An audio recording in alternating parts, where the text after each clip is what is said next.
with Rise Up 99. And we also have an interesting image that I believe I've been seeing on the interwebs made with some emoticons.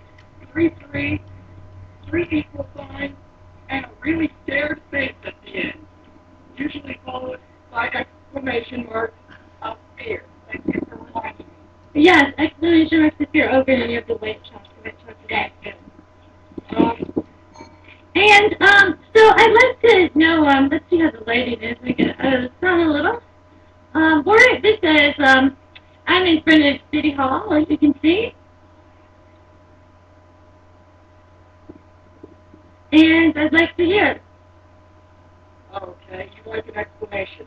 I kind of briefly explained that there is an Occupy the Human Centipede working group that references the controversial film in order to explain how a bill becomes a law. Yes. The Occupy Human Centipede working group is based on a sick movie, very sick movie that a lot of people I don't think take seriously but watch for what a lot of you will understand out there as the lull. The working group was developed out of that concept of lull being. Although I do a lot of serious work, I like to laugh.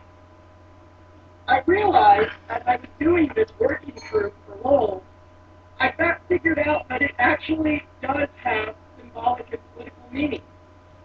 The human centipede actually represents how a bill does not become law.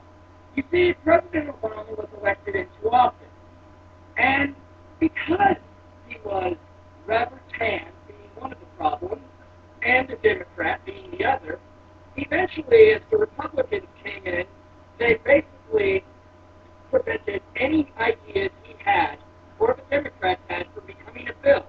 And so basically, at the beginning, for instance, the head of the human centipede would be Speaker Boehner, who is in charge of the House in the Republican caucus. Now, followed by that might be House Whip or some other position. And this is not entirely true because Speaker Boehner is actually controlled by the middle of the centipede, which would be the Tea Party caucus. Oh, okay, so you've decided who is that?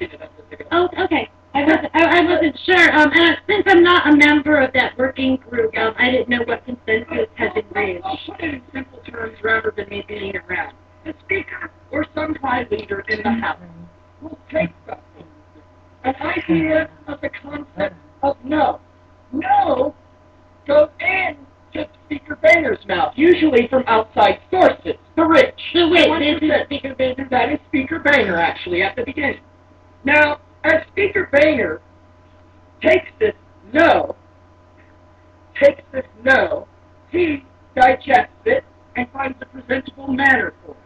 And as it's digested, it is actually passed along to the next person. This is all Speaker Boehner, actually. This is the middle of the Congressional Centipede right here. Now, the Congressional Centipede feasts on this idea. It's one of the weaker links in the chain, and it passes along the no. Now, you can continuously, for all the Republican members, or all the Philippines, all the people that and there's a word, but I'm tired, all the people that basically are obstructionists. This is actually the obstructionist centipede as it passes along the word no and keeps any good ideas from becoming law because of simple bias, prejudice, and willful ignorance. And that is the Congressional Centipede, and I believe that they want to live this obstructionist fashion. I'd just like to take them with consensus by them, put it to a vote, and take their mouths and strap them to their asses.